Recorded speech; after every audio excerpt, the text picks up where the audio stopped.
Maxwell Barrett contemplait la skyline de Manhattan depuis le bureau de son pentouse, les lumières scintillantes se reflétant dans ses yeux gris acier. À 42 ans, il avait bâti un empire à partir de rien. Barrett Global Investment gérait désormais des portefeuilles valant plusieurs milliards. Pas mal pour un gamin ayant grandi dans une caravane dans le Nevada. Si vous avez aimé la vidéo, n'oubliez pas de vous abonner à ma chaîne, d'activer les notifications, de laisser un like et un commentaire sous la vidéo. L'interphone crépita. Monsieur Barrett, votre femme a appelé. Elle voulait vous rappeler le gala caritatif de ce soir. Merci, Diane, répondit-il en desserrant légèrement sa cravate. 12 ans de mariage avec Olivia lui avaient donné tout ce qu'il pensait désirer, le statut, les relations, et la partenaire idéale à retrouver chaque soir. Leur mariage avait été en une des magazines mondains, le magnate autodidacte et la magnifique fille de la prestigieuse famille Montgomery. Son téléphone vibra. Un message de Perry Donovan, son ami d'enfance et chef de la sécurité chez Barrett Global. Besoin de te parler. Important. Mon bureau dans 15 minutes. Maxwell fronça les sourcils. Perry ne contactait jamais ainsi, sauf si quelque chose allait très mal. 15 minutes plus tard, Maxwell était assis face à Perry dans le bureau de sécurité, observant son ami se tortiller nerveusement. « Accouche », dit Maxwell. Perry lui tendit une tablette à contre-cœur. « Je ne te montrerai pas ça si je n'en étais pas absolument certain. » Maxwell prit l'appareil. Une vidéo de sécurité de la veille montrait Olivia entrant dans le Waldorf Astoria, vérifiant nerveusement son apparence avant de traverser le hall. L'horodatage indiquait 14h17. Le clip suivant la montrait quittant l'hôtel à 17h43, ses cheveux habituellement impeccables légèrement ébouriffés. Donc ma femme est allée à l'hôtel. Ça ne veut rien dire. Continue de regarder, murmura Perry. La vidéo suivante montrait un homme quittant le même hôtel 8 minutes après Olivia. Le sang de Maxwell se glaça. Trenton Ulbrook. Son soi-disant ami. Son associé en affaires. Depuis combien de temps, demanda Maxwell, la voix d'un calme dangereux. Au moins 6 mois, peut-être plus. Tu en es sûr? Perry hocha gravement la tête. Les registres de l'hôtel, les textos, les appels. Ils ont été prudents, mais pas assez. Maxwell fixa l'image figée du visage suffisant de Trenton. Je veux tout. Chaque rencontre. Chaque message. Chaque appel. Déjà en cours, répondit Perry. Qu'est-ce que tu vas faire? Maxwell se leva en ajustant la veste de son costume sur mesure. Je vais aller au gala caritatif avec ma femme. Et ensuite, je vais les détruire tous les deux. Ce soir-là, Maxwell observa Olivia alors qu'elle naviguait gracieusement parmi les convives du gala. Sa robe émeraude épousait parfaitement ses formes, ses cheveux blonds ondulaient sur ses épaules nues. Elle était radieuse. Elle riait avec l'élite new-yorkaise, effleurant parfois son bras avec une affection savamment étudiée. Chaque contact désormais résonnait comme une trahison. « Tu es bien silencieux ce soir », murmura Olivia en se penchant vers lui. Son parfum familier, celui qu'il lui avait acheté à Paris, lui donna la nausée. « Juste fatigué », répondit-il en forçant un sourire. « C'est à cause du gros projet à Dubaï ?» demanda-t-elle, apparemment sincère. « Entre autres. » Dans leur Bentley, sur le chemin du retour, Maxwell observait le profil de sa femme à la lumière tamisée. La femme à qui il avait tout donné. Celle qui avait juré de l'aimer pour toujours. Celle qui couchait avec l'un de ses associés les plus proches. « Je t'aime », dit-elle alors qu'il se préparait à se coucher, l'embrassant doucement. « Moi aussi je t'aime », ment-il. Son esprit était déjà en train de calculer, planifier, se préparer pour la guerre. Chapitre 2, l'enquête. Pendant 3 semaines, Maxwell conserva une façade parfaite. Il embrassait Olivia chaque matin, participait à des réunions, réservait des tables dans ses restaurants préférés, tout en accumulant les preuves de sa trahison. Perry avait installé des dispositifs de surveillance dans leurs pentouses à Manhattan et dans leur résidence des Hamptons. L'enquêtrice privée de Maxwell, Francine Lopez, suivait les mouvements des amants, photographiant leurs soi-disant rencontres fortuites dans des cafés, et leurs rendez-vous bien moins discrets au Waldorf. Maxwell était assis dans son bureau privé, examinant le dernier rapport, des photos d'Olivia et Trenton dans un restaurant isolé au nord de l'État de New York, leurs mains entrelacées au-dessus de la table, leurs regards débordants de désir. Un coup à la porte interrompit ses pensées. « Entrez », dit-il en refermant rapidement le dossier. Olivia entra, habillée pour jouer au tennis. « Je vais au club. Déjeuner avec les filles après. »« Amuse-toi bien », répondit-il en souriant chaleureusement. « Dis bonjour à Bethany de ma part. »« Je n'y manquerai pas. » Elle hésita. « Tout va bien ? Tu travailles beaucoup ces derniers temps. »« Le projet de Dubaï me prend tout mon temps, » répondit-il d'un ton fluide. « Mais ça en vaudra la peine. » Lorsqu'elle partit, Maxwell appela Perry. « Je veux tout sur Trenton Ulbrook. Ses finances, ses habitudes, ses faiblesses. Chaque squelette dans son placard. » Déjà en train de creuser, confirma Perry. « Et j'ai trouvé quelque chose d'intéressant, il n'est pas aussi solide financièrement qu'il le prétend. 3 investissements ratés cette année. Il est endetté jusqu'au cou. » Intéressant, murmura Maxwell. Et la famille d'Olivia ? Les Montgomery ont leurs propres problèmes. Le fonds spéculatif de son père a subi des pertes. Ils sauvent les apparences, mais ils sont à court de liquidités.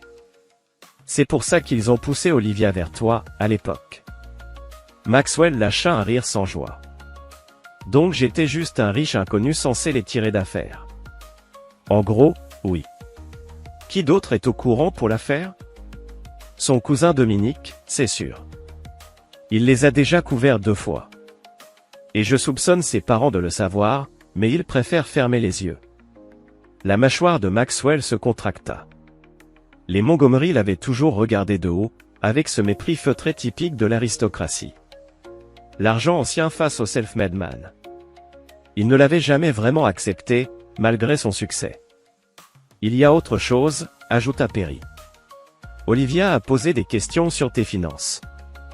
Plus précisément sur le projet de Dubaï. Et certaines de ces questions ont été relayées à Trenton.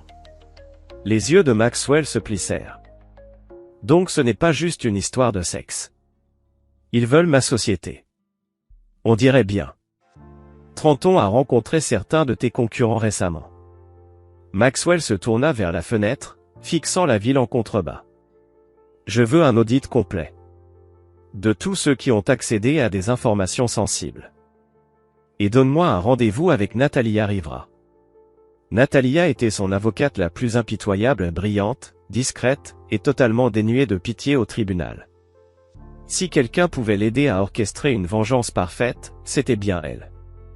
Ce soir-là, Maxwell était assis en face de Natalia dans une salle privée d'un restaurant sans enseigne, niché dans le quartier chinois.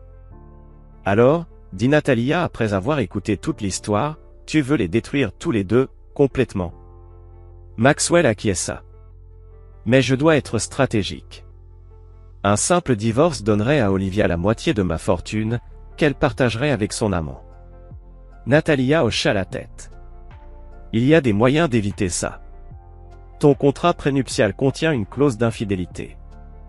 Le contrat exige des preuves solides, qui tiennent devant un juge. Il me faut plus que des vidéos d'hôtels et des photos. Natalia esquissa un sourire glacial. Alors on obtiendra plus. Mais d'abord, il faut comprendre ce qu'ils cherchent vraiment. S'ils essaient de voler des informations de l'entreprise, c'est de l'espionnage industriel. Des accusations criminelles. Bien plus satisfaisant qu'un simple divorce. Maxwell se pencha en avant. Dis-moi ce dont tu as besoin. Du temps. De l'accès. Et que tu les laisses croire qu'ils sont en train de gagner, encore un peu. Tu auras tout. Promis Maxwell. Quoi qu'il en coûte. Chapitre 3. Le plan prend forme. Maxwell se tenait dans son bureau, les yeux rivés sur sa tablette sécurisée, où il avait tracé un réseau complexe de connexions. Chaque rencontre entre Olivia et Trenton. Chaque appel suspect. Chaque information qui avait fui. Le projet de Dubaï était son plus gros investissement à ce jour, un développement à 2,3 milliards de dollars qui allait transformer Barrick Global en un géant de l'industrie. Seules 5 personnes connaissaient les détails complets. Et pourtant, certaines de ces informations étaient parvenues aux mains de ses concurrents. Son téléphone sécurisé vibra. C'est Perry. On a trouvé. Dit-il sans introduction. Une caméra cachée dans ton bureau. Un travail de pro. Elle est là depuis environ 3 mois. Le sang de Maxwell ne fit qu'un tour. Chez moi, murmura-t-il. Et ce n'est pas tout. Olivia copie des fichiers depuis ton ordinateur portable. Le programme de sauvegarde a enregistré son accès au contrat du projet de Dubaï, la semaine dernière. Et Trenton? Il a une réunion demain avec Archer Capital. Ton plus gros concurrent sur ce deal. Maxwell ferma les yeux. Inspira profondément. Puis, les rouvrit avec une détermination glaciale. Il est temps d'accélérer le plan. Le lendemain, Maxwell invita Trenton à son club pour une partie amicale de squash. Pendant le match, il fit exprès de ne pas jouer à son meilleur niveau, laissant Trenton gagner les 2 premières manches. « T'es pas en forme aujourd'hui, Max ?» plaisanta Trenton pendant une pause. « Les nuits sont longues avec Dubaï », répondit Maxwell. « D'ailleurs, j'aurais besoin de ton expertise. La structure d'investissement devient complexe, même pour moi. » Les yeux de Trenton brillèrent d'intérêt. « Avec plaisir. Tu pensais à quoi ? Créer une société écran à l'étranger. Pour le projet. C'est plus propre, fiscalement. » Malin, dit Trenton, tentant de dissimuler son empressement. « Quand est-ce que tu déposes les papiers ? » La semaine prochaine. Je t'enverrai les documents préliminaires. J'aimerais ton avis avant qu'on les soumette au juridique. Bien sûr. N'importe quoi pour toi. N'importe quoi sauf la loyauté, pensa Maxwell en observant l'excitation à peine dissimulée de Trenton. Ce soir-là, Maxwell laissa volontairement son ordinateur portable ouvert dans son bureau. Puis il dit à Olivia qu'il allait à la salle de sport. En réalité, il se rendit dans la salle de sécurité de l'immeuble. À travers les caméras cachées, il observa Olivia entrer dans son bureau 20 minutes plus tard. Elle se dirigea droit vers l'ordinateur. Elle fit défiler les documents concernant la société fictive à l'étranger avec numéro de compte, code d'accès, nom d'investisseur secret. Tout était faux. Et tout était traçable. Lorsqu'elle prit des photos de l'écran avec son téléphone, Maxwell esquissa un sourire glacial. L'appât avait mordu. La phase suivante débuta au domaine familial des Montgomery dans le Connecticut, où la cousine d'Olivia, Alexandra, fêtait ses fiançailles avec un financier britannique. Maxwell informa Olivia qu'il ne pouvait pas venir, prétextant une réunion d'urgence à Dubaï. « Je suis désolé, ma chérie, » dit-il en l'embrassant sur la joue tout en préparant une petite valise. « Je me rattraperai. »« Ce n'est rien, » répondit-elle, sa déception semblant sincère. « Le deal de Dubaï est important. Alexandra comprendra. Passe-lui mes félicitations. Et présente mes excuses à tes parents. » Maxwell envoya Olivia au Connecticut avec leur chauffeur privé, tandis qu'il montait à bord de son jet. Mais au lieu de se diriger vers Dubaï, l'avion fit demi-tour pour atterrir sur un aérodrome privé où un hélicoptère l'attendait. Pendant ce temps, au domaine Montgomery, la fête battait son plein. Les parents d'Alexandra n'avaient rien laissé au hasard, le champagne coulait à flots, un quatuor à cordes jouait, et l'élite de la Nouvelle-Angleterre se promenait sur les pelouses parfaitement taillées. Olivia était assise avec ses parents, et Trenton, invité en tant que ami de longue date. Il tentait de rester discret, mais plusieurs invités avaient remarqué leurs regards insistants et leurs sourires furtifs. « Où est ton mari ?» demanda Preston Montgomery à sa fille, le mépris à peine voilé. « Dubaï » répondit Olivia. « Affaires importantes. »« Toujours les affaires » renifla sa mère Vivien. « Je n'ai jamais compris pourquoi tu as épousé quelqu'un d'aussi obsédé par le travail. »« Parlons plutôt de ces milliards » lança Preston avec un rire moqueur. « L'homme a quand même ses avantages. Il est juste dévoué » tenta de défendre Olivia, sans grande conviction. Sous la table, Trenton effleura brièvement la main d'Olivia. « Certains hommes ne savent pas apprécier ce qu'ils ont à la maison. » Preston leva son verre de champagne. À Alexandra et Thomas. Que votre mariage soit rempli de véritable amour, pas de simples arrangements de convenance. Le sous-entendu ne pouvait pas être plus clair. Et le mariage de Maxwell suscita des sourires entendus parmi les plus proches de la famille. Au fil de la soirée, les murmures sur le mari imaginaire d'Olivia devinrent de plus en plus audacieux. Preston, de plus en plus ivre, se mit à se moquer ouvertement de Maxwell. Encore une absence du grand Maxwell Barrett, annonça-t-il à leur table. Toujours en train de courir après le prochain milliard, pendant qu'il néglige ses responsabilités ici. Papa, ça suffit, dit Olivia d'une voix faible. Quoi?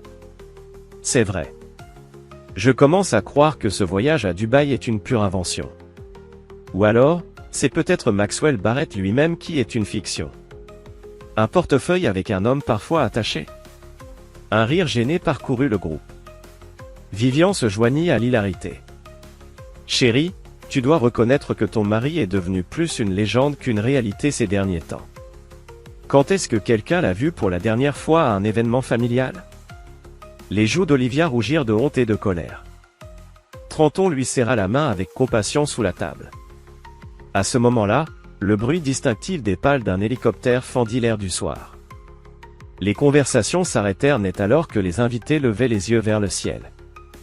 Un hélicoptère noir élégant approcha, planant un instant avant d'atterrir sur la vaste pelouse. Olivia se figea, sa flûte de champagne à mi-chemin de ses lèvres. La porte de l'hélicoptère s'ouvrit, et Maxwell Barrett en descendit, impeccablement vêtu d'un costume sur mesure. Il redressa sa cravate et marcha d'un pas assuré vers les invités figés dans le silence. Il s'approcha de la table principale, embrassant un Alexander stupéfait sur les deux joues. Félicitations pour vos fiançailles. Désolé du retard, j'ai dû garer l'hélicoptère. Son regard trouva Olivia, qui était devenue livide. Bonjour, ma chérie. Surprise de me voir? Derrière elle, Trenton manqua de s'étouffer avec son champagne. Maxwell se tourna vers ses beaux-parents avec un sourire glacial. Preston. Vivian. Toujours un plaisir. J'espère que vous passez une excellente soirée. Vous sembliez particulièrement amusé à mon arrivée. Preston bafouilla, Maxwell, nous ne nous attendions pas. Clairement, répondit Maxwell, le ton poli, mais les yeux glacials. Mon pilote a fait un travail exceptionnel pour nous ramener de Dubaï aussi vite. Il était hors de question que je manque les fiançailles de mon cousin. Il leva sa coupe vers les invités réunis. Un toast aux jeunes fiancés. Et peut-être un autre à l'importance des apparences. Les verres de champagne s'entrechoquèrent timidement autour de la table. Maxwell posa alors sa main fermement sur l'épaule d'Olivia. Ma chérie, il y a quelqu'un que j'aimerais te présenter. Mon nouveau partenaire commercial à Dubaï. Il fit un geste vers l'hélicoptère, d'où sortit une femme d'une beauté saisissante, vêtue d'une robe de créateur. Voici Leila Nasri. Elle jouera un rôle clé dans le projet de Dubaï. Il fixa Trenton droit dans les yeux. Tous les autres partenariats sont en cours de réévaluation. Le message était limpide pour ceux qui devaient le comprendre. Le chasseur venait de devenir la proie. Chapitre 4 Premier mouvement. Le lendemain matin de la fête de fiançailles, Maxwell était assis en face d'Olivia à la table du petit déjeuner, buvant calmement son café tout en lisant les actualités financières sur sa tablette. Le silence entre eux était lourd de reproches non dits. « Tu ne m'avais jamais parlé de l'hélicoptère », dit finalement Olivia d'une voix neutre. Maxwell releva les yeux, son expression toujours agréable. « Je voulais te faire une surprise. » « Et Leila Nasri? Tu ne m'as jamais parlé d'elle. » Vraiment? Elle a été cruciale dans les négociations à Dubaï. Belle et brillante. Une combinaison rare. Les jointures d'Olivia blanchirent autour de sa tasse de café. Elle avait l'air très proche de toi. Les partenaires d'affaires le sont souvent, répondit Maxwell. Tout comme toi et Trenton, avec votre travail caritatif. Les yeux d'Olivia trahirent un instant de panique avant qu'elle ne reprenne contenance. Trenton est un bon ami, pour nous deux. En effet. Si bon ami qu'il est prêt à aider à revoir des documents confidentiels. Je lui ai envoyé quelques informations sur Dubaï hier. Maxwell l'observa attentivement. Étrange, Il m'a dit que tu avais déjà discuté de certains détails avec lui. J'ai peut-être mentionné le projet en passant. Maxwell esquissa un sourire mince. Bien sûr. Je dois aller au bureau. J'ai une réunion du conseil à préparer.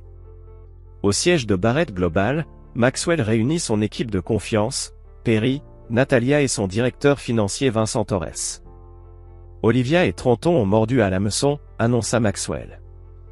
Ils ont accédé aux fausses informations du compte offshore. Mieux encore, Trenton les a envoyés à Archer Capital ce matin.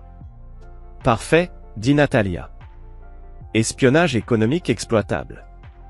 Mais nous n'agissons pas encore, précisa Maxwell. D'abord, on frappe là où ça fait mal.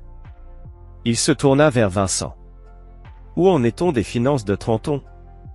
Il est surendetté sur 3 propriétés et a d'importants rappels de marge à honorer. Il maintient les apparences, mais un seul mauvais mois, et il est insolvable. Et les Montgomery? Le fonds spéculatif de Preston est en mauvaise posture. Ils vendent discrètement des actifs pour maintenir leur train de vie. Maxwell hocha la tête. Voici la suite, Vincent, appelle tous les prêts personnels de Trenton auprès des banques affiliées à Barrett. En même temps, 3 millions de prêts, nota Vincent. Il ne pourra pas les couvrir. Exactement. Perry, fait circuler des rumeurs sur le fonds de Preston Montgomery. Contact au Wall Street Journal. Rien de concret, juste de quoi rendre les investisseurs nerveux. Et Olivia, demanda Natalia. Le visage de Maxwell se durcit. Pour l'instant, rien de visible. Mais bloque ses cartes de crédit secondaires. Limite les retraits d'espèces à 5 cents par jour. Et informe le personnel de maison qu'ils doivent obtenir une approbation pour toute dépense de plus de $1000. Perry hocha la tête, approuvant. Ils sentiront la pression, mais ne feront pas immédiatement le lien avec toi. En attendant, continua Maxwell, je veux toutes les communications entre Trenton et Archer Capital documentées. Et des rapports hebdomadaires sur les déplacements de ma femme. Ce soir-là, Maxwell rentra à la maison avec une invitée surprise pour le dîner, Leila Nazri. J'espère que ça ne te dérange pas, dit-il à une Olivia visiblement contrariée. Leila n'avait aucun plan pour ce soir, et nous avons des affaires à discuter. Pendant tout le dîner, Maxwell et Leila parlèrent du projet de Dubaï en des termes détaillés qui excluaient clairement Olivia de la conversation. Leila effleurait fréquemment le bras de Maxwell, riant à ses plaisanteries. Et offrant des perspectives qui ont même impressionné Olivia. Ton mari est remarquable, dit Ila à Olivia. Quelle vision, quelle intensité. Olivia força un sourire. Oui. Maxwell a toujours été ambitieux. Plus qu'ambitieux, corrigea Ila. Il est transformateur. Les partenaires de Dubaï étaient sceptiques, jusqu'à ce qu'ils le rencontrent en personne. Désormais, ils refusent de travailler avec quiconque d'autre. Après le départ d'Ila, Olivia confronta Maxwell dans leur chambre. Était-ce vraiment nécessaire d'exhiber ta nouvelle associée ici, dans notre maison? Maxwell feignit la surprise. Je pensais que tu apprécierais de rencontrer la femme qui assure notre avenir financier. Il marqua une pause. À moins que le projet de Dubaï ne te paraisse plus si intéressant, ces derniers temps. Qu'est-ce que tu veux dire par là? Demanda-t-elle, les sourcils froncés. Rien du tout, répondit-il doucement en l'embrassant sur le front. J'ai une réunion tôt demain matin. Ne m'attends pas. Le lendemain matin, Trenton Holbrook reçut simultanément des appels de 3 banques différentes, réclamant le remboursement immédiat de ses prêts. Son conseiller financier l'informa que toutes ses lignes de crédit avaient été gelées et que ses demandes de prolongation avaient été rejetées. À midi, Preston Montgomery devait répondre à des appels paniqués d'investisseurs souhaitant se retirer de son fonds, suite à des rumeurs de mauvaise gestion circulant dans les milieux financiers. Quant à Olivia Barrett, elle vit sa virée shopping chez Bergdorf interrompue lorsque ses cartes furent refusées. Le service client lui expliqua que sa limite de dépenses avait été modifiée à la demande du titulaire principal. La pression venait de commencer. Chapitre 5, point de rupture. 2 semaines après la fête de fiançailles, Trenton Holbrook faisait les 100 pas dans le bureau de Maxwell, visiblement agité. Je ne comprends pas pourquoi tu refuses de garantir ce prêt, Maxwell. On est amis depuis des années. Ce n'est qu'un petit souci de trésorerie. Maxwell s'appuya contre son dossier, l'air compatissant mais ferme. Les banques ont pris leurs décisions en fonction de ta situation financière, Trenton. Je ne peux pas intervenir dans leurs évaluations de risque. Mais tu as de l'influence. Une influence que j'utilise avec discernement, répondit Maxwell en le coupant.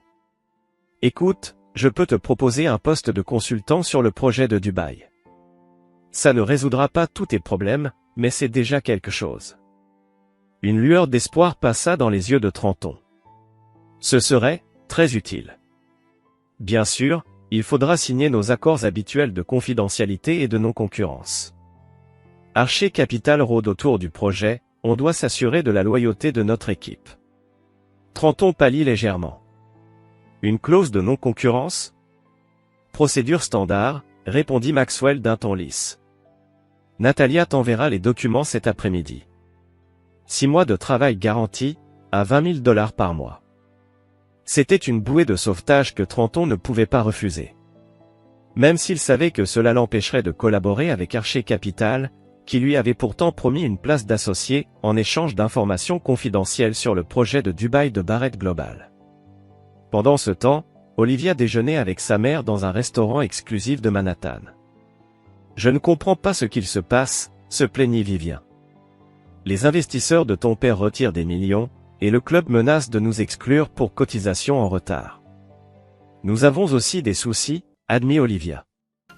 Maxwell est soudain devenu très contrôlant avec l'argent. Ce n'est pas son genre.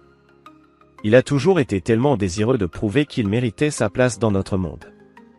Olivia baissa la voix. Je crois qu'il soupçonne quelque chose. Les yeux de Vivien s'écarquillèrent. À propos de Trenton? Impossible. Tu as été prudente. L'hélicoptère à la fête de fiançailles d'Alexander, la façon dont il a présenté cette femme, il a. C'était comme un message. Ne sois pas parano, ma chérie.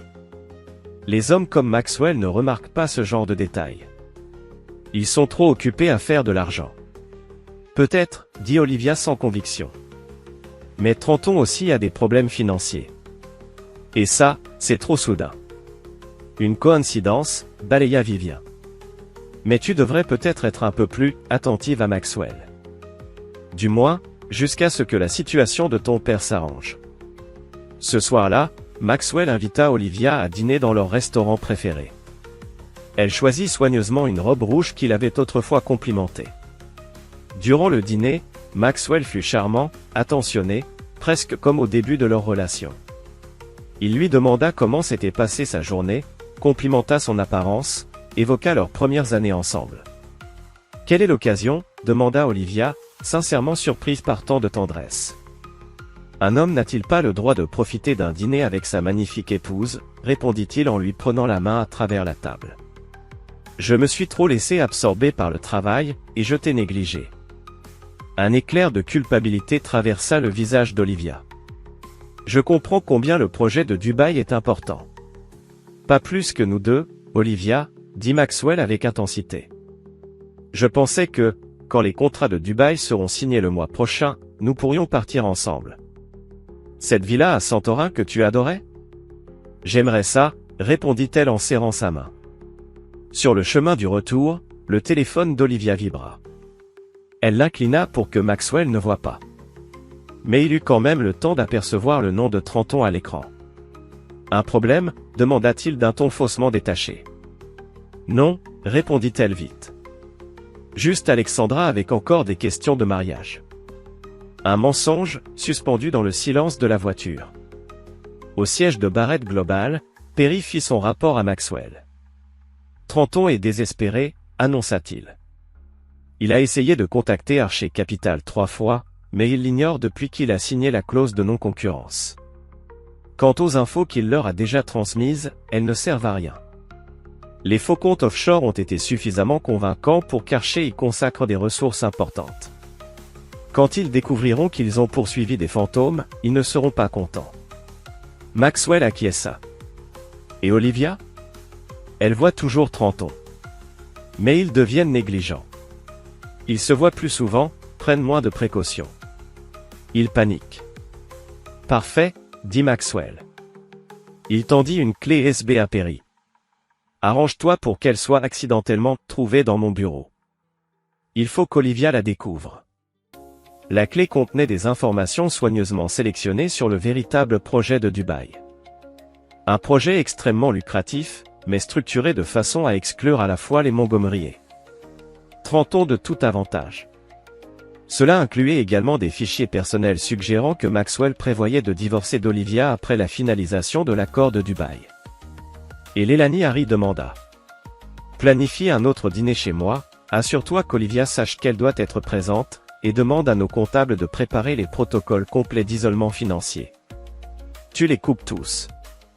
Le sourire de Maxwell était glacial. Je leur enseigne le prix de la trahison. Chapitre 6. La confrontation. La salle à manger du Pantouse des Barrettes était préparée pour un dîner intime à 4. Maxwell avait invité l'élan aérien, et, à la surprise générale, Trenton Holbrook. Une célébration, avait expliqué Maxwell à une Olivia confuse. Les contrats de Dubaï sont presque finalisés. Le rôle de consultant de Trenton a été précieux. Olivia avait passé la journée dans un état d'anxiété après avoir découvert une clé USB dans le bureau de Maxwell, laissée de manière trop évidente dans un tiroir non verrouillé. Elle en avait visionné le contenu avec une horreur croissante. Non seulement Maxwell prévoyait de divorcer d'elle après la conclusion de l'accord de Dubaï, mais il avait également structuré leur contrat prénuptial de manière à déclencher des clauses qui la laisseraient presque sans rien si elle osait le contester. Elle avait immédiatement appelé Trenton, tout aussi bouleversée par les dispositions financières qui l'excluaient des bénéfices de Dubaï malgré son travail de consultant. Ils étaient désormais assis l'un en face de l'autre à la table de Maxwell, conservant une façade de cordialité professionnelle tout en échangeant des regards inquiets. Maxwell leva son verre. À des partenariats fructueux, dans les affaires comme ailleurs. Ils trinquèrent. Le vin coûteux avait le goût de cendre dans la bouche d'Olivia. Il a joué un rôle essentiel pour sécuriser les derniers investisseurs, poursuivit Maxwell. La cérémonie de signature est prévue mardi prochain à Dubaï. Tu viendras, Olivia, demanda gentiment Hila. Avant qu'Olivia ne puisse répondre, Maxwell intervint. Malheureusement, Olivia a déjà d'autres engagements. Les préparatifs du mariage de sa cousine occupent tout son emploi du temps. Olivia fronça les sourcils. Je peux reprogrammer. Aucun besoin, dit Maxwell fermement. C'est principalement professionnel. Et puis, je ne serai absent que 3 jours. Trenton s'éclaircit la gorge. La structure d'investissement que tu as décrite est fascinante, Maxwell. Très innovante, vraiment. N'est-ce pas? Une compartimentalisation complète des actifs. Chaque investisseur est protégé contre les responsabilités potentielles des autres. Ce que Maxwell ne disait pas, mais qui était limpide dans les fichiers de la clé USB, c'est que cette structure empêchait également toute partie non autorisée d'accéder aux fonds ou aux informations. Après le dîner, il a suggéré de passer au salon pour un cognac. Alors que Maxwell servait les verres, son téléphone vibra. Il le consulta, le front plissé. Excusez-moi. Appel d'urgence de Dubaï.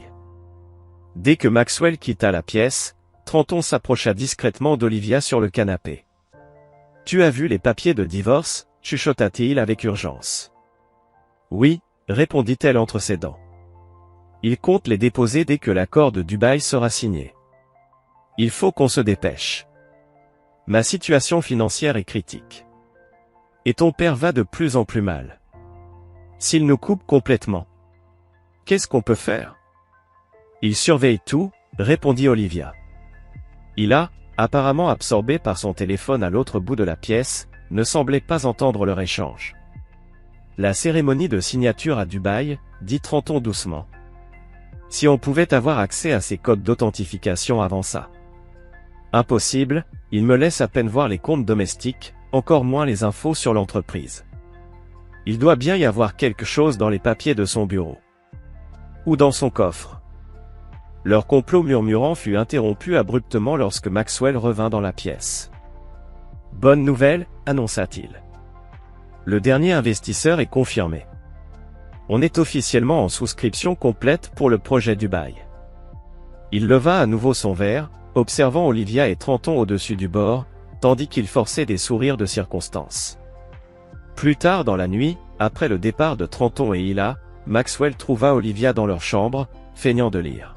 « Toi et Trenton sembliez bien plongés dans votre conversation pendant mon appel, dit-il d'un ton détaché. On rattrapait un peu le temps, répondit-elle. Il m'a parlé de ses soucis financiers. Oui, mauvais timing, les banques rappellent ses prêts, mauvais investissement apparemment. Olivia posa son livre. Maxwell, est-ce que tout va bien entre nous?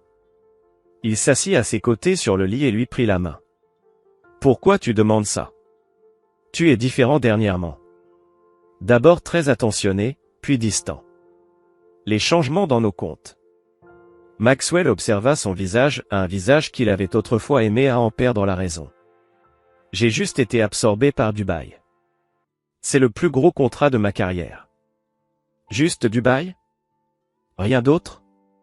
Son pouce caressa l'intérieur de son poignet, là où son pouce emballait. Je ne sais pas. Parfois j'ai l'impression que tu me testes. Maxwell se pencha et l'embrassa tendrement. Dors un peu. Tout sera plus clair bientôt. Alors qu'Olivia sombrait dans le sommeil, Maxwell restait assis dans l'obscurité, regardant les images captées par les caméras cachées. La conversation chuchotée entre Trenton et Olivia passait en boucle sur sa tablette, leur conspiration désespérée maintenant entièrement documentée. Il envoya un SMS à Perry. Exécution du confinement financier. Protocole d'isolement complet. Le lendemain matin, Olivia découvrit que son compte personnel avait été vidé, les fonds transférés vers le compte commun du foyer. Ses cartes de crédit secondaires avaient été annulées.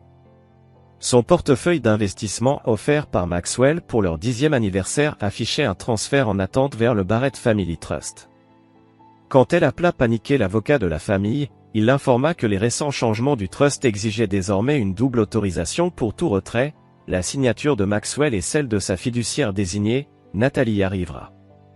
De son côté, Trenton Holbrook reçut un avis de résiliation immédiate de son contrat de consultant chez Barrett Global, pour violation des accords de confidentialité. Son dernier paiement fut suspendu, en attente d'un examen juridique. Le hedge fund de Preston Montgomery reçut un avis formel de 4 grandes banques, elles rappelaient leurs prêts en raison de changements négatifs majeurs dans la performance du fonds. Les taux se resserraient. Ce soir-là, Maxwell ne rentra pas. Les appels d'Olivia allaient directement sur la messagerie. À 22h, elle reçut un texto. Je travaille tard. Ne m'attends pas. Les préparatifs de la cérémonie de Dubaï prennent plus de temps que prévu. Désespérée, elle appela Trenton. Il sait, dit-elle dès qu'il décrocha. Maxwell sait tout. Calme-toi, la rassura Trenton, même si sa voix tremblait. Il ne peut rien prouver. Mon compte est gelé, le fonds de mon père s'effondre, tu viens de perdre ton job. De quelle autre preuve a-t-il besoin? Il faut qu'on soit malin. S'il dépose une demande de divorce pour adultère, tu ne recevras rien. Il nous faut un levier. Quel levier? Il a tout prévu. Pas tout, insista Trenton. Il doit encore conclure l'accord de Dubaï. C'est sa faiblesse. Et ça nous aide comment? Ses codes d'authentification. Son autorité de signature. Si on pouvait y accéder avant la cérémonie. Tu veux que je vole mon mari? Demanda Olivia, abasourdie. Je veux qu'on sécurise notre avenir. Tran évoqua une transaction unique, rediriger un pourcentage des fonds vers un compte intraçable. Assez pour qu'il soit protégé, quoi que Maxwell fasse ensuite. Après un long silence, Olivia murmura. Son coffre-fort, dans le bureau. Il pense que je ne connais pas la combinaison. Mais je l'ai vu l'ouvrir une fois. Je peux essayer ce soir. Fais-le une fois que le personnel est parti. Ce qu'Olivia ignorait, ce qu'elle ne pouvait pas savoir, c'est que Maxwell était assis dans la salle de sécurité de leur immeuble, écoutant chaque mot grâce au système de surveillance du Pentouse. À ses côtés, Perry Donovan esquissa un sourire sombre. Elle a mordu à l'hameçon, dit Perry. Maxwell hocha la tête.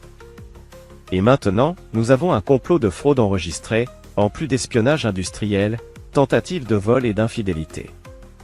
Ton divorce sera à sens unique. Ce n'est pas une question de divorce, dit Maxwell calmement. C'est une question de justice.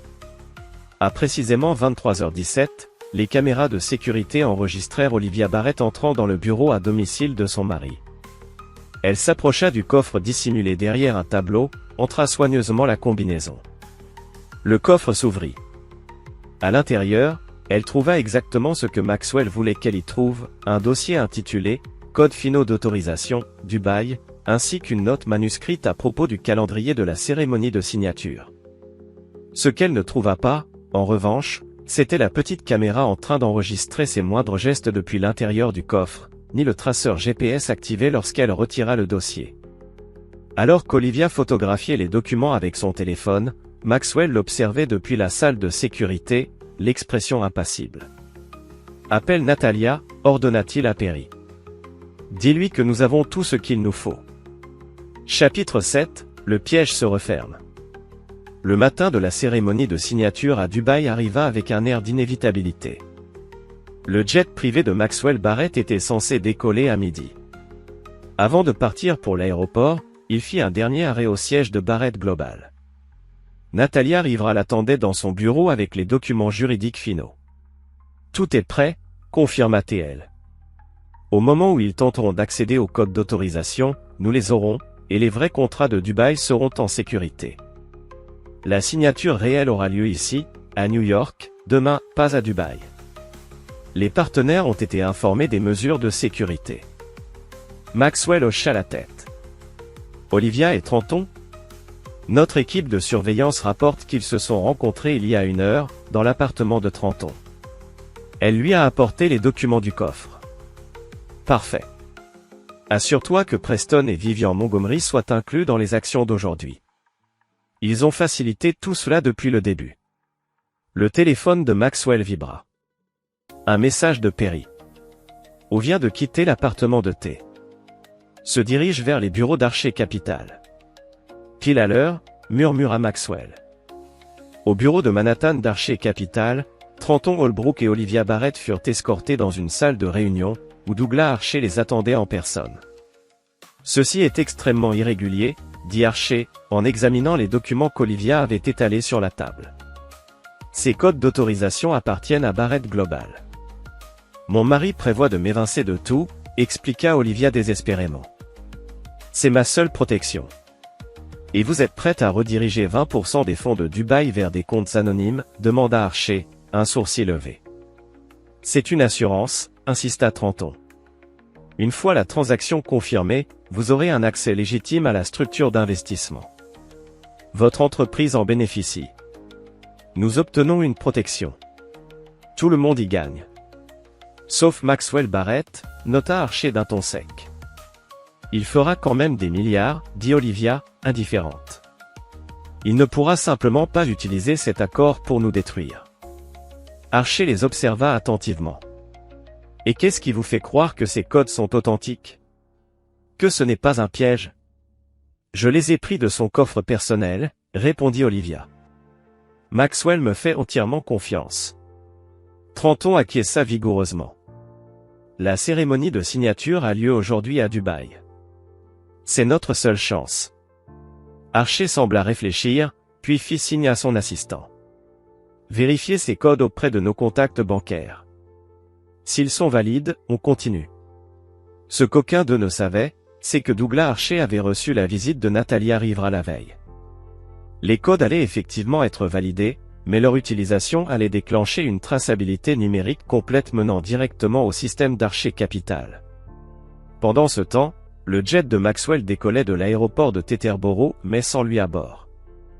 L'avion transportait Leland Rie et plusieurs dirigeants de Barrett Global, maintenant ainsi l'illusion du voyage à Dubaï.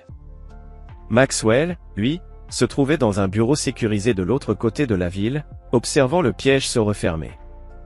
À 15h17, le système d'Archer Capital tenta d'accéder au portail d'authentification de Barrett Global à l'aide des codes volés. Immédiatement, les protocoles de sécurité automatisés s'activèrent, documentant l'intrusion tout en simulant l'octroi d'un accès.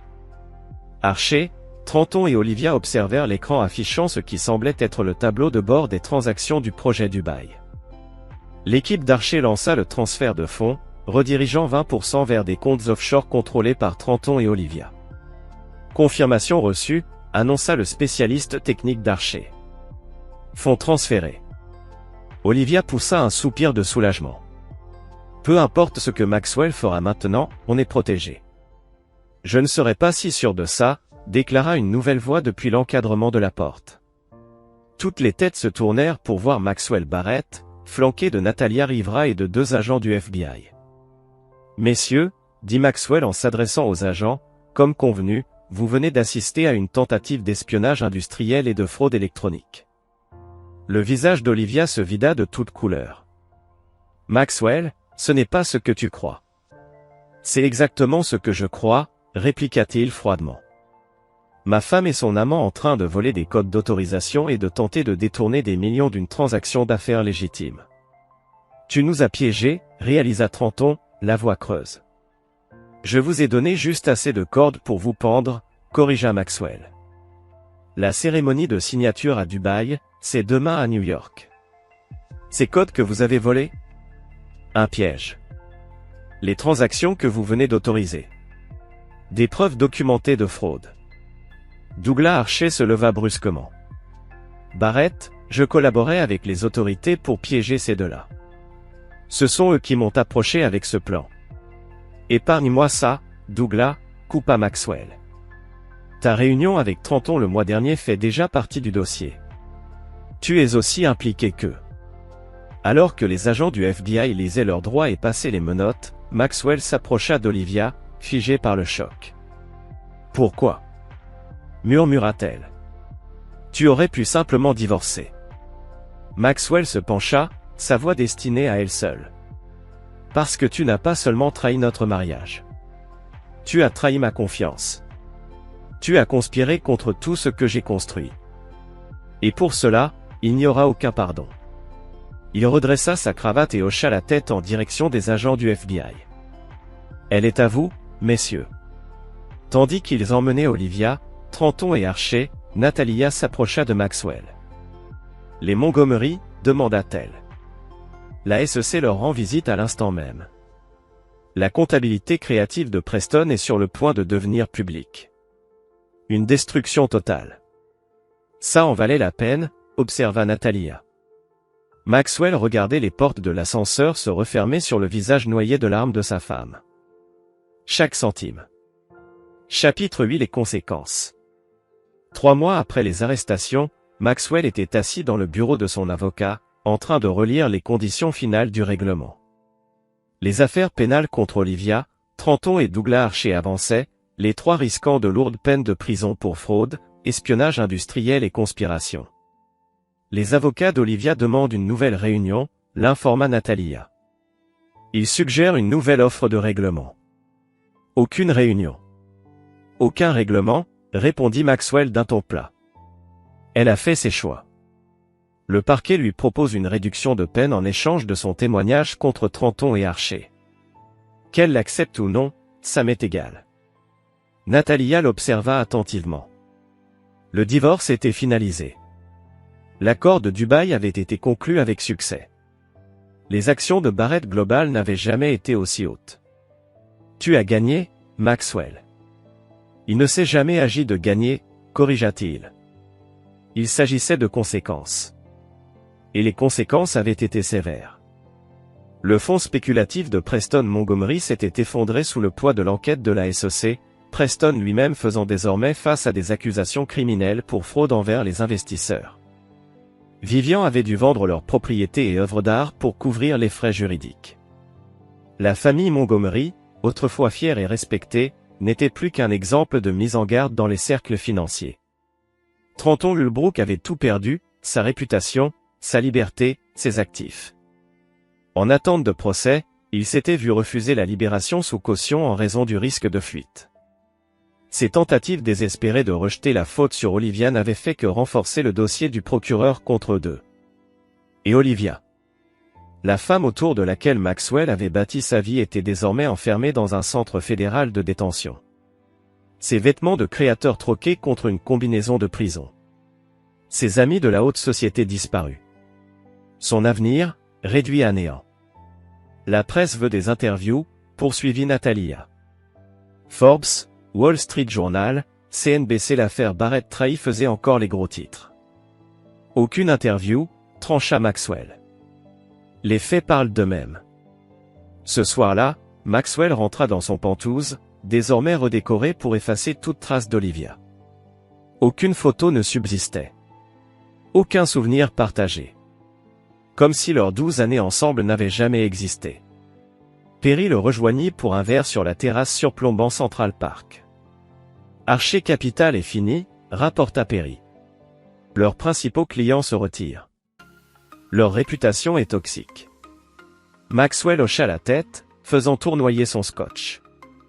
Et Leila est rentrée à Dubaï. Son rôle de prétendue maîtresse n'est plus nécessaire. Veille à ce qu'elle reçoive le bonus convenu. Elle a parfaitement joué son rôle. Ils restèrent en silence, confortablement installés, jusqu'à ce que Perry demande. C'était suffisant, tout ça? Après tout ce qu'ils ont fait? Maxwell contempla les lumières de la ville scintiller en contrebas.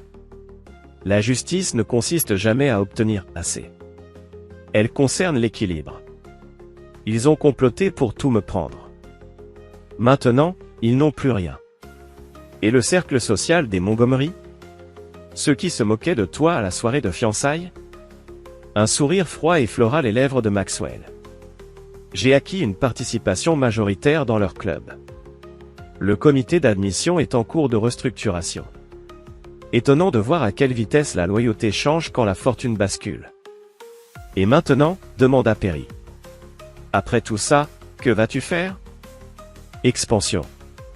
Barrett Global s'ouvre aux marchés européens le trimestre prochain. J'ai racheté 3 concurrents affaiblis par la chute d'Archer Capital. Il posa son verre. Et personnellement, j'ai appris une leçon précieuse. La confiance se mérite. Et la trahison doit toujours être punie. Sans exception. Quelques semaines plus tard, Maxwell assista seul à un gala caritatif. Alors qu'il échangeait avec l'élite new-yorkaise, il entendait les murmures à propos de la chute d'Olivia. Les mêmes figures mondaines qu'il avait autrefois accueillies à bras ouverts reniaient aujourd'hui toute proximité avec elle. Maxwell, mon cher, gazouilla Bethany Winters, une vieille amie d'Olivia, qui avait sans aucun doute été au courant de l'affaire. Tu nous as manqué à nos dîners.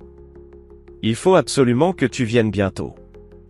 Vraiment, répondit Maxwell, froidement. Bethany perdit contenance à son ton. Eh bien, je me disais que maintenant que la disgrâce de ta femme est consommée, tu pourrais rétablir certains liens.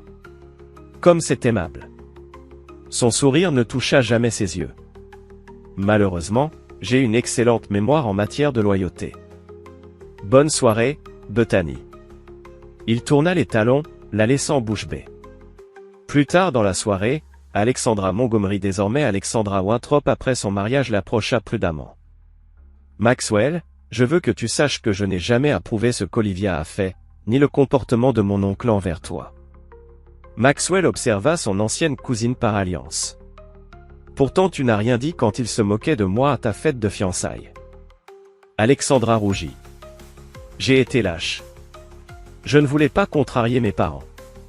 Et maintenant que tes parents sont des parias ruinés, tu veux faire ce qui est juste. Oui. Peu importe la loyauté familiale, j'essaie simplement de faire ce qui est bien. Maxwell hocha lentement la tête. Une intention admirable, dont ta cousine aurait bien eu besoin. Penses-tu pouvoir lui pardonner un jour, après qu'elle aura purgé sa peine? L'expression de Maxwell se durcit. Il y a des trahisons que même le temps ne guérit pas, Alexandra. Certains choix brisent définitivement les liens entre cause et conséquence. Et avec un geste précis, il redressa son bouton de manchette. Olivia avait choisi son chemin. À présent, elle le parcourt seule. Chapitre 9. 5 ans plus tard. Maxwell Barrett se tenait devant la fenêtre de son bureau à Londres, observant la pluie ruisseler le long des vitres. À 47 ans, il était désormais l'une des figures les plus puissantes de la finance mondiale. Barrett Global avait triplé de taille, avec des bureaux dans 12 pays. Le projet de développement à Dubaï n'avait été que le début. Un coup frappé à la porte interrompit ses pensées. « Entrez », dit-il. Natalia Rivera entra, toujours aussi élégante dans un tailleur parfaitement ajusté. Elle était devenue sa directrice juridique après l'affaire Olivia. Son efficacité implacable s'était révélée précieuse pendant l'expansion de Barrett Global. Les actifs de Archer Capital ont été entièrement liquidés, annonça TL. Douglas Archer s'est vu refuser une nouvelle fois la liberté conditionnelle. Bien, se contenta de répondre Maxwell. Il y a autre chose. Olivia sera libérée le mois prochain. Libération anticipée pour bonne conduite. Maxwell ne montra aucune réaction. Sans importance. Son avocate nous a contactés. Elle demande un rendez-vous. Refusé. Natalia hésita. Elle affirme avoir des informations sur d'autres conspirateurs qui n'ont pas été identifiés lors de notre enquête initiale. Après 5 ans, Maxwell haussa un sourcil. Le désespoir peut améliorer la mémoire de façon commode. Néanmoins, le protocole est clair. Le protocole en cas de trahison est clair, confirma Natalia. Aucun contact. Aucune exception. Elle hocha la tête, s'attendant à cette réponse. Autre chose, Preston Montgomery est décédé hier soir. Crise cardiaque dans l'établissement à sécurité minimale où il purgeait sa peine.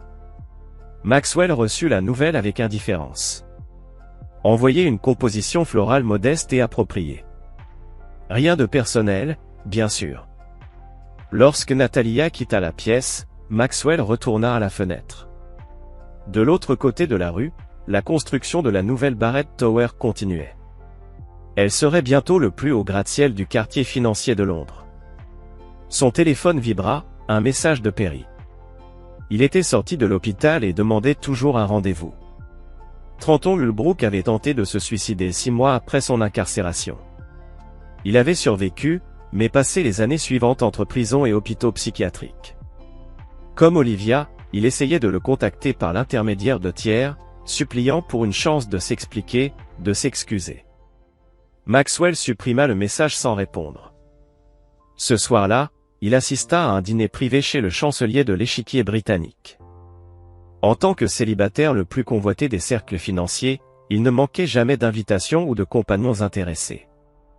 Il avait eu plusieurs relations depuis Olivia, mais aucune n'avait dépassé un certain stade. La confiance, une fois brisée, était difficile à reconstruire. Lors du dîner, il se retrouva assis à côté de Lady Josephine Blackwell, une brillante économiste, bien connectée dans tout le système bancaire européen. Le célèbre Maxwell Barrett, dit-elle avec un sourire. Votre réputation vous précède. Bonne ou mauvaise, demanda-t-il, amusé. Fascinante, répondit-elle. On dit que vous êtes brillant, impitoyable, et impossible à cerner. Une évaluation juste. On dit aussi que vous avez détruit votre ex-femme et son amant de manière si totale que même mentionner leur nom en votre présence est interdit. Le regard de Maxwell se durcit. Vraiment ? Je trouve cela intéressant, poursuivit Joséphine sans se laisser démonter, qu'un homme de votre envergure soit encore défini par un acte de vengeance, aussi justifié soit-il. Je suis défini par mes actions, rectifia Maxwell. Toutes. Y compris celle de faire en sorte que la trahison ait des conséquences. Et le pardon ? Est-ce qu'il a sa place dans votre vision du monde ? Maxwell réfléchit, faisant tourner le vin dans son verre. Le pardon est un luxe que seuls ceux qui n'ont jamais été réellement trahis peuvent se permettre. Joséphine l'observa. Une perspective plutôt sombre pour un homme qui a tout. Pas tout, répondit Maxwell. Juste tout ce qui compte. Plus tard dans la semaine, Maxwell se rendit à New York pour une réunion du conseil d'administration. Contre son meilleur jugement, il passa en voiture devant l'ancien domaine Montgomery, désormais transformé en appartement de luxe après l'effondrement financier de la famille. Vivian Montgomery vivait désormais dans un petit appartement dans le Queens, son statut social anéanti, ses amis disparus. Elle passait ses dernières années dans l'obscurité et la honte. Les puissants étaient bel et bien tombés. Maxwell ne ressentit aucune satisfaction. Juste une certitude glaciale, la justice avait été rendue. Son chauffeur le conduisit ensuite devant l'établissement pénitentiaire fédéral où Olivia allait bientôt terminer sa peine. 5 ans de sa vie perdue, sa beauté fanée, son avenir inexistant. La princesse de conte de fées avait appris que chaque action a ses conséquences. Continuez, dit Maxwell en apercevant la prison. Inutile de s'attarder sur le passé. Ce soir-là, alors qu'il se préparait à rentrer à Londres, Maxwell reçut une visite inattendue dans son penthouse de Manhattan. Alexandra, dit-il, surpris lorsque la sécurité annonça son arrivée. Faites-la entrer. Alexandra Winthrop entra, élégante dans une tenue de travail sobre bien loin de la mondaine choyée qu'elle avait été autrefois. Après la disgrâce de ses parents, elle avait tracé sa propre voie, lançant une entreprise de décoration intérieure modérément réussie. « Merci de me recevoir, dit-elle. Je sais que c'est inattendu. Que puis-je faire pour vous ? Demanda Maxwell, lui indiquant une chaise. Je viens de rendre visite à Olivia. Elle sera libérée la semaine prochaine. L'expression de Maxwell se durcit. Si vous êtes là pour plaider sa cause. Je ne suis pas là pour ça, l'interrompit Alexandra. Bien au contraire. Cela éveilla son intérêt. Expliquez. Olivia m'a demandé de vous transmettre un message. Elle dit qu'elle a changé. Que la prison lui a permis de réfléchir. Qu'elle mérite une seconde chance. Et vous êtes en désaccord ? Alexandra le fixa droit dans les yeux. Certaines trahisons ne peuvent être défaites, Maxwell. Certains choix nous définissent à jamais. Olivia a fait les siens.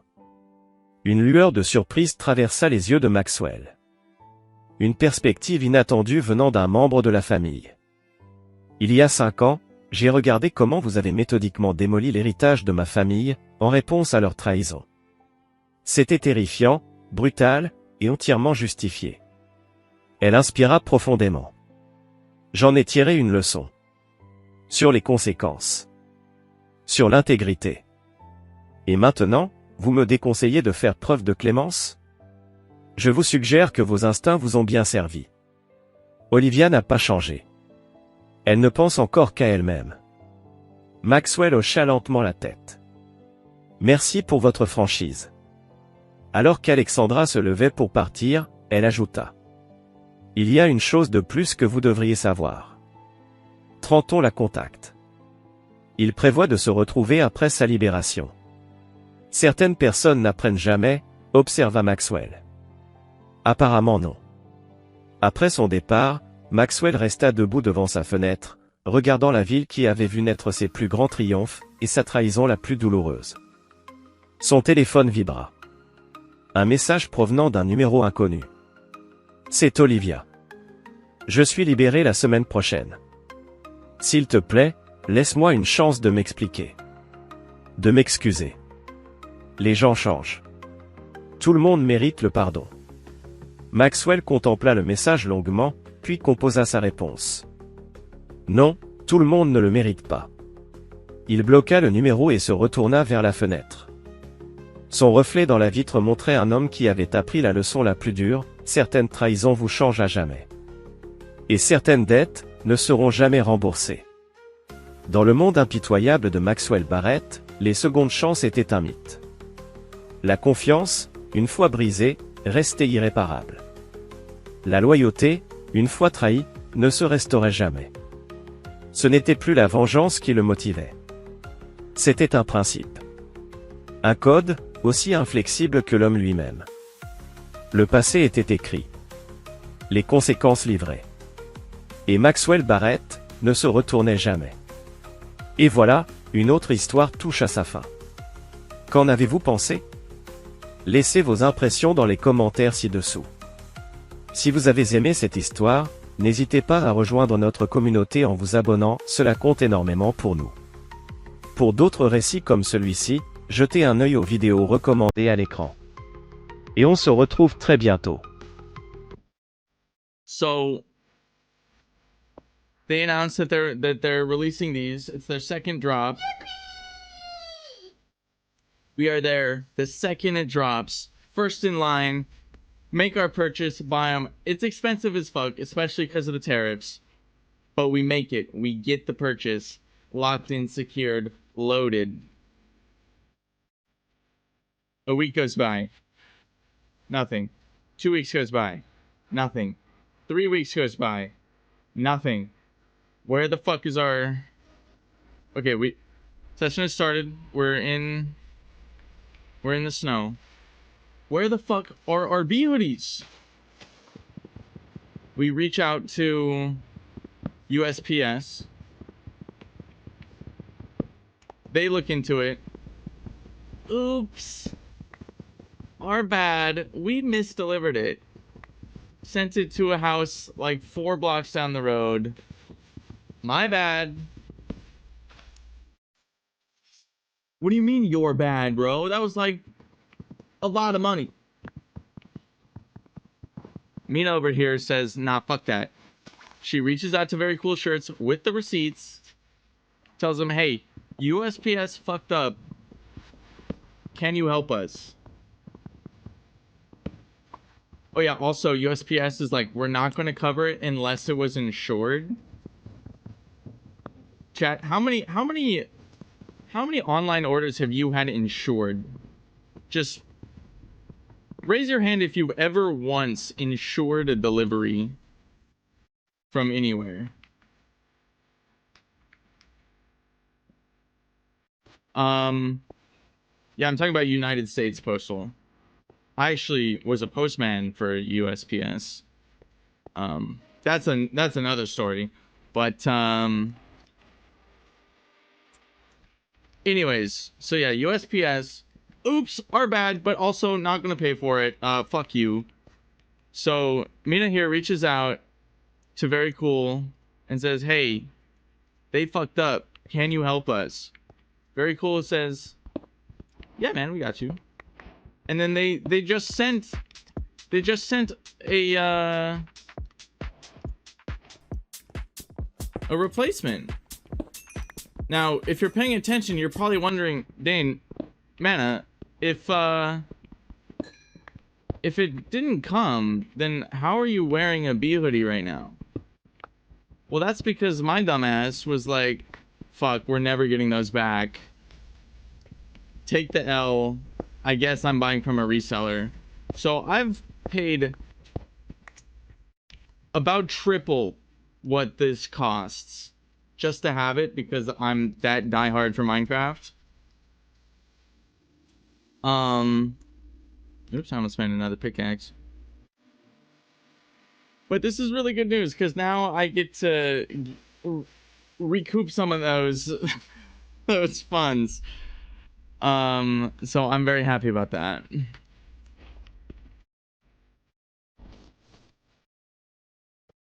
I am serious about them not paying for it, yes.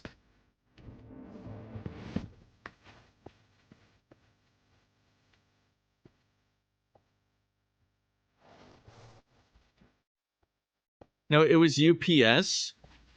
Oh, it was UPS? Oh, it wasn't USPS. Oh, my fault. Oh, I'm over here shitting on USPS.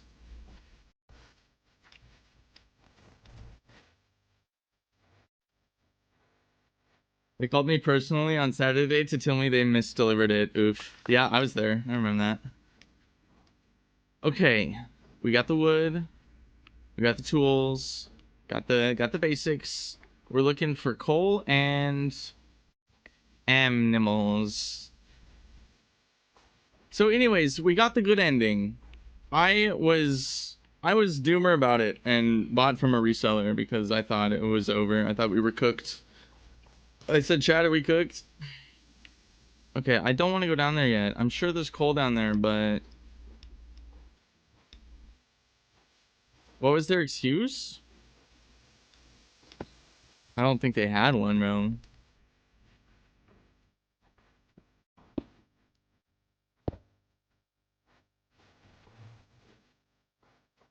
Excuse-moi?